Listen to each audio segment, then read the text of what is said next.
तो हुई, लेकिन रिजल्ट में सॉफ्टवेयर की गड़बड़ी हो या त्रुटि हो या जैसे भी मिस्टेक हो, मिस्टेक के द्वारा हम लोग को कहीं ना कहीं अलग कर दिया गया है। जो कि अगर कॉमन कैंडिडेट का रिजल्ट हटा दी जाए, अगर शुद्ध से डीबी कर लिया जाए, तो हमको लगता है लगभग 4 से 5 हज़ार कैंडिडेट्स का होगा।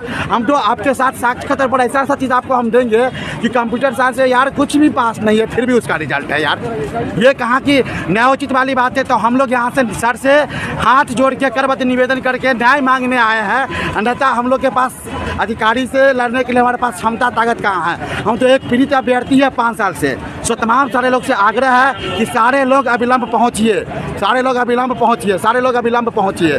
जी धन्यवाद। सवाल कर रहा है, जब एस्टेट 2011 में डोमिसाइल लागू था, एस्टेट 2019 में भी डोमिसाइल लागू था, तो बाहरी अभ्यर्थियों को नियुक्ति कैसे दी जा रही है? जो रिजल्ट आपने देखा, उस रिजल्ट को दिखाकर बताकर यह सवाल हम कर रहे हैं कि बाहरी अभ्यर्थियों को नियुक्ति कैसे दी जा रही है। सवाल यह है कि एस्टेट के आधार पर नियुक्ति आखिर कैसे मिल सकती है? बहाली रिजल्ट में गड़बड़ी का आरोप अभ्यर्थी लगा रहे हैं। उच्च माध्यमिक के कंप्यूटर साइंस में सबसे ज्यादा गड़बड़ी की बात कही जा रही है। अभ्यर्थियों ने फर्जी अभ्यर्थियों की सूची जारी की है। के पाठक और आयोग के अध्यक्ष को सूची भेज दी गई है। एसटीटी और बीटेक की डिग्री पर भी सवाल उठाया गया है। एसटी और बीटेक की डिग्री नहीं लेने वालों का भी रिजल्ट एसटीटी पहले जारी किया गया, बाद में बीसीए और बीटेक कहा गया। पहले फर्जी कैंडिडेट का रिजल्ट दिया गया, अब डीवी के दौरान भी फर्जी का फाइनल चयन किया जा रहा है। तो ये आरोप अभ्यर्थियों ने लगाया है। आयोग से फिर से संशोधित रिजल्ट और वेटिंग लिस्ट जारी करने की मांग की जा रही है। मांगे पूरी नहीं होने पर सड़क पर अभ्यर्थी उतरने की बात कह रहे हैं। तो स्टेट और बीटेक डिग्री पर सवाल उठाया जा रहा है। बताया जा रहा है पहले स्टेट, बाद में बीसीए बीटेक कर दिया गया। फर्जी कैंडिडेट के रिजल्ट का आरोप अभ्यर्थी लगा रहे हैं। मांगे नहीं पूरी होने पर सड़क पर उतरने की भी बात कर रहे हैं। और जो सूची आपको दिखा रहे हैं, इस सूची को भी सौंपने की बात कही गई है। रजनीश हमारे साथ जुड़े हैं। रजनीश, रिजल्ट तो आ गया, लेकिन कई गड़बड़ी, कई आरोप लगातार अभ्यर्थी लगा रहे हैं। फिलहाल क्या कुछ चल रहा है इस रिजल्ट को लेकर? देखिए, जब से रिजल्ट जारी हुआ है कई सवाल खड़े हो रहे हैं और जो अभ्यर्थी हैं जब वेरिफिकेशन कराने के लिए पहुंच रहे हैं तो वहीं पर उनकी पोल खुल रही है। क्योंकि 25% ऐसे अभ्यर्थी मिले हैं जो आरोप लगा है कंप्यूटर साइंस +2 में, जिनके डॉक्यूमेंट्स जो है एक तरह से फर्जी पाए जा रहे हैं। यानी यूपीएससी ने आनंद फानंद में रिजल्ट तो जारी कर दिया है, लेकिन अभ्यर्थियों ने जो आरोप लगाया है, जो सूची जारी की है, उसके मुताबिक एस्टेट 19 भी बहुत ऐसे अभ्यर्थी हैं जो पास नहीं है। इसके साथ साथ एकेडमिक क्वालिफिकेशन जो है एस्टेट 19 के बाद है, यानी बीटेक हो या बीसीए हो, उसके बाद वो पास किए हैं। और कई ऐसे हैं जिनके पास ना तो एस्टेट की डिग्री हो और ना ही एकेडमिक क्वालिफिकेशन है। बावजूद रिजल्ट जारी किया गया है, ऐसे में जो अभ्यर्थी हैं साफ तौर से कह रहे हैं कि अगर रिजल्ट में सुधार नहीं होता है, वेटिंग लिस्ट जारी नहीं किया जाता है, तो हम लोग सड़क पर उतरेंगे, आंदोलन करेंगे। हालांकि के पाठक और बीपीएससी के चेयरमैन को इन लोगों ने पत्र लिखा है और सवाल खड़ा किया है कि लगभग 7400 से अधिक रिजल्ट आया है और 8590 लगभग सीट है, जिसमें 25% लगभग रिजल्ट जो है फर्जी है और जो अयोग्य अभ्यर्थी हैं उनका रिजल्ट जारी किया गया है।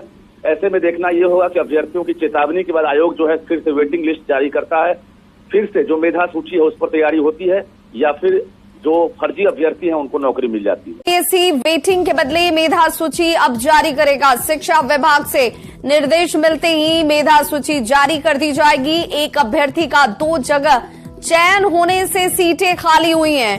ईडब्ल्यूएस में अभ्यर्थी नहीं मिलने पर दूसरे श्रेणी को मौका दिया जाएगा। प्राइमरी से उच्च माध्यमिक में ये मौका मिल सकता है। सत्यापन के दौरान नहीं पहुंचे कई अभ्यर्थी और प्रमाण पत्र सही नहीं होने पर रिजल्ट रद्द कर दिया जाएगा। सीटें खाली होने के बाद फिर से इस पर निर्णय लिया जाएगा। जो बड़ी जानकारी इस वक्त सामने आ रही है और हमारे संवाददाता रजनीश इस वक्त ज्यादा जानकारी के साथ फोन लाइन पर जुड़ गए हैं। रजनीश, इस मेधा सूची को जो कि वेटिंग के लिए जारी किया जाएगा, इसे किस रूप में देखा जाए? इनमें कौन कौन से लोग शामिल हो सकते हैं? विवाह, देखिए, प्राइमरी से लेकर +2 तक का रिजल्ट जारी हो चुका है और 1,22,000 अभ्यर्थी जो है सफलता हासिल किए हैं। अब जिलों में अलग अलग तरह से जो है काउंटर बनाकर वहां पर काउंसलिंग किया जा रहा। लेकिन बता दें, इस बीच बड़ी खबर आ रही है जो बीपीएससी और शिक्षा विभाग के माध्यम से खबर मिली है कि अब वेटिंग लिस्ट जारी नहीं किया जाएगा, बल्कि मेधा सूची जारी किया जा सकता है, जिसको लेकर बीपीएससी ने शिक्षा विभाग से बतौर मार्गदर्शन भी मांगा है। यानी जो सूचना मिली है कि कई ऐसे अभ्यर्थी हैं जिनका 2 जगह सिलेक्शन हो गया है। मींस प्राइमरी के साथ साथ हायर सेकेंडरी में भी उनका सिलेक्शन हो गया है। ऐसे में उन्हें सिर्फ 1 सीट पर अधिकार है।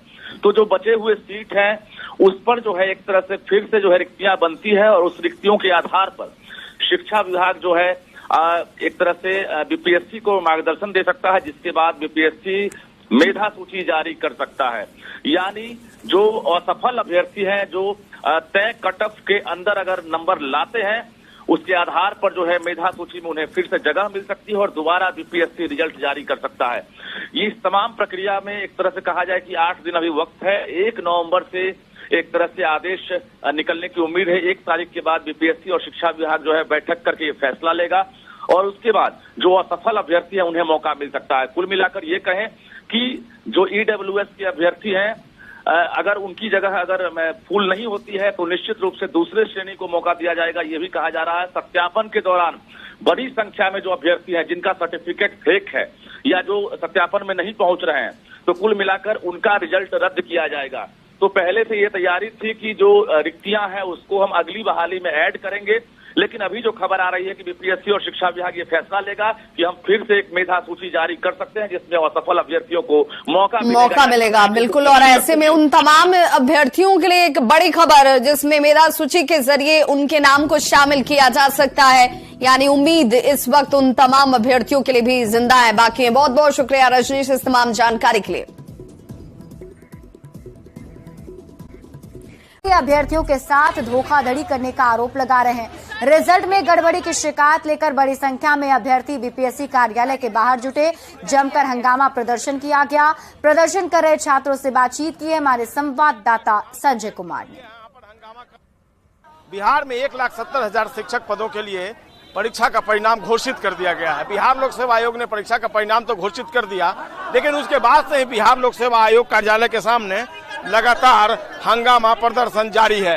एक बार फिर से जो अभ्यर्थी हैं वो यहाँ पर जुटे हुए हैं और लगातार बीपीएससी की कार्यशैली पर सवाल उठा रहे हैं। यहाँ पर काफी संख्या में जो अभ्यर्थी हैं वो बैठे हुए हैं। क्या इनका ग्रीवांसेज है, क्यों ये यहाँ पर हंगामा करने पर तुले हुए हैं, हम इनसे बात कर ले रहे हैं। सर, हमारा जो बीपीएससी के द्वारा एग्जाम लिया गया था और इसमें जो रिजल्ट दिया गया है इसमें बहुत धांधली किया गया है। हम जो नियोजित शिक्षक थे उनको बहाली कर दिया गया है और हम लोग को बहाली नहीं किया गया है। और एक बच्चे का नियोजित शिक्षक एग्जाम तो दे सकते थे तो लेकिन उनका सीट रिजर्व था, उनके कैटेगरी पे होना चाहिए था। हमारे सीट पे, हमारा फ्रेश एडमिशन की सीट पे उनका बहाली किया गया। और एक बच्चे का 9th में रिजल्ट है, 11th 12th में रिजल्ट है और 1-5 में भी है। एक बच्चे का 2 जगह 3 जगह रिजल्ट है। क्या प्रमाण है आपके पास? इसका प्रमाण हमारे पास रिजल्ट है, इस बात का, इसका प्रूफ है। धांधली किया गया, बताया गया था कि बीएड अभ्यर्थी बाहर है। 7,000 से ज्यादा बीएड अभ्यर्थी का रिजल्ट दिया गया है उस पर जांच हो जानी चाहिए। 20-25 नंबर ज्यादा है, फिर भी हम लोगों का रिजल्ट नहीं दिया गया है। ये आयोग की मनमानी नहीं चलेगी। जो सीटेट में फेल है उसको बाहर करना पड़ेगा, नहीं तो हम लोग आत्मदाह तक करेंगे, जान दे देंगे हम लोग। सचिन कुमार है, आप बताइए। सर, मेरा नाम खुशबू हुआ, हम डीएलएड भी पास है, सीटेट भी पास है। एससी कैटेगरी से सर मेरे घर की बगल की लड़की का 39 नंबर पे हुआ सर, मेरा 42 नंबर आ रहा, फिर भी मेरा रिजल्ट नहीं हुआ। सर आप बताइएगा ना किस स्कोर कार्ड पे आप इन लोग का रिजल्ट लिए हैं, हम लोग को कुछ तो कीजिएगा। आप बाहर, आप जनरल से हैं ना? नहीं सर, हम एससी से हैं। तो आपको कितना है? मेरा 45 नंबर आ रहा है, लेकिन मेरे से कम नंबर वाले लोग का हुआ है, मेरे बगल की लड़की का। यस सर, मेरा रिजल्ट नहीं आया है। हमारा यही निवेदन है आपसे कि हमें मेरा सेकंड मेरिट लिस्ट जारी किया जाए हमारा। सर, हम एससी कैटेगरी से आते हैं और हम क्वालिफाई हैं। जैसे सरकार का था जो 32% में विकलांग का जो उसका अथी आता है, हम 38.40, हमको 44 नंबर आया है और फिर भी जो है से सरकार नहीं दे रहे हैं। मतलब अतुल प्रसाद जी ऑन कैमरा बोले जो मेरिट लिस्ट में जो विकलांग आता है अपना मेरिट से उनको हम विकलांग कैटेगरी में नहीं रखते हैं, उनको अलग रखते हैं। तो ऑलरेडी हम लोगों का सीट खाली जा रहा है।